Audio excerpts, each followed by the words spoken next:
Signs na hindi ka na niya mahal. Number 1 sign, matagal na siya mag-reply.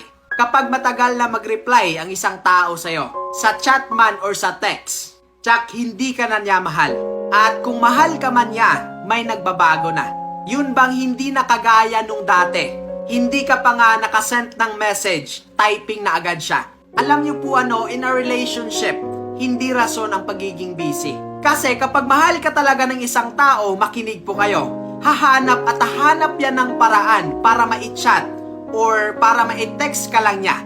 Pero kapag may nagbago na or hindi ka na mahal ng isang tao, hahayaan at hahayaan ka lang niya to the point na masaktan ka na. Number 2 sign na hindi ka na niya mahal. Pag maikli na yung reply niya. Ito ang kadalasang sinyales na ipinapakita ng isang tao kapag ang pagmamahal niya sa'yo ay medyo tumagilid na. Yun bang wala ng gana? Alam mo yon? Kasi kapag mahal mo talaga ang isang tao, kahit through text or chat lang yan, talagang ipaparamdam mo sa kanya na kahit sa chat lang yan, yung pagmamahal mo ay hindi nagbabago. At hindi mo dapat ipa-feel sa partner mo na yung convos nyo or conversation nyo ay boring. Diba? Alam nyo po talagang mapapansin nyo yan. At ito yung kadalasang mga reply niya. Okay, bye, good night. At ang masakit pa dito sometimes sinisinzone ka lang niya. Number 3 sign na hindi ka na niya mahal. Hindi ka na niya ina-update sa kung ano yung mga bagay na gagawin niya. Makinig po kayo. In one relationship, it's important for the both of you na talagang magpapaalam kayo sa partner nyo. And take note, hindi ito pang-a-under. Okay? Mas maganda ito for your relationship to get stronger. Kasi kapag nagpapaalam ka sa partner mo, it's a healthy sign na in all your ways or sa lahat ng bagay na gagawin mo, ay part pa rin siya sa mga bagay na ito. At dito mo makikita na talagang importante ka sa kanya.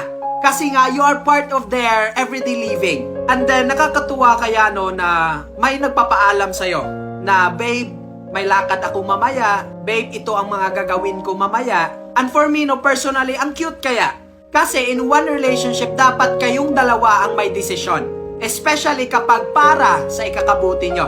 Pero kapag hinahayaan ka na lang yan na mag-overthink at hindi na siya nagpapaalam sa'yo at hindi na siya nag-a-update sa lahat ng gagawin niya, sad to say po na hindi ka na mahalaga sa kanya.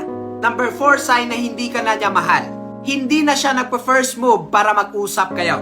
Medyo masakit ito kasi kapag hindi na kayo nag-uusap, mataas ang posibilidad na yung feelings nyo ay mag-fade. Kasi naniniwala po ako sa kasabihan na if the communication will fade, the feelings will follow.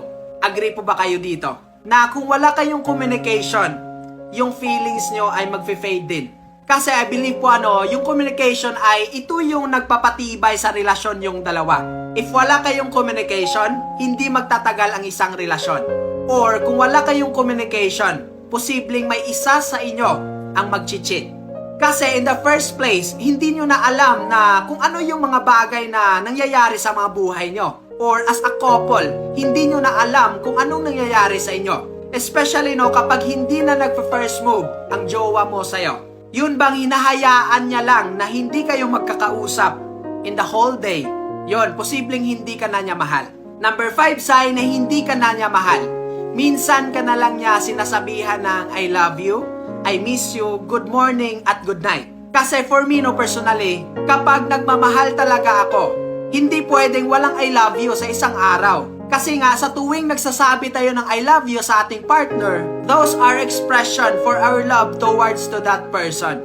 Ika nga, kung ano yung nararamdaman mo sa puso mo, ay posibleng yun ang maisabi mo through your words.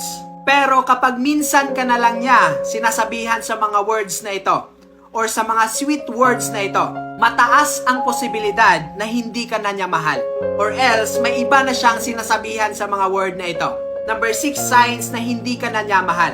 Hinahayaan ka lang niya na matulog na may sama ng loob. Ito kapag naranasan nyo itong bagay na ito sa relasyon nyo, posibleng wala na siyang pagmamahal sa'yo. Especially kapag palagi na lang itong nangyayari. Kasi hindi po pwede na kung mag-away man kayo, ay hayaan nyo lang na matulog yung partner mo na may sama ng loob. Dapat talaga i-fix nyo ito before kayo matulog. Okay? So, check your partner right now or tag him or her sa comment section. Amping.